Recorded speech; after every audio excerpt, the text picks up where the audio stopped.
Earnshaw Grand Calendar displays the time, day of the week, month, date, and 24-hour readout over 4 individual subdials and the main dial on the watch face.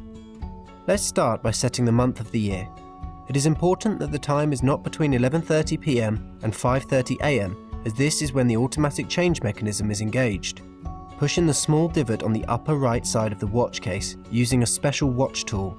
If you do not have one to hand, you can use a paperclip instead. Pushing this divot will advance the month dial 1 position each time. Continue pressing it until you reach the desired month. The divot on the lower right side of the watch sets the date and will also advance every time the divot is pressed inward. Continue pressing it until you reach the date before the desired date. Today is the 13th, so this watch needs to be set to the 12th. The divot on the lower left side of the watch sets the day of the week and will too advance every time the divot is pressed inward. Just like with the date dial, we need to set this to the day before today. Currently, we have the watch set to yesterday's day and date. The reason for this is we're going to auto-advance them to today by setting the time, which will guarantee everything is in sync. Pulling out the crown, rotate it anti-clockwise. Notice how the 24-hour dial moves in sync with the hour and minute hands.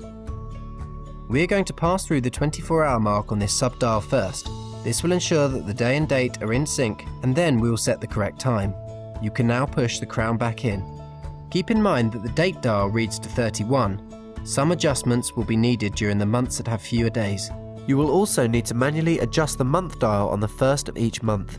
Please feel free to contact us via our website at thomas-earnshaw.com.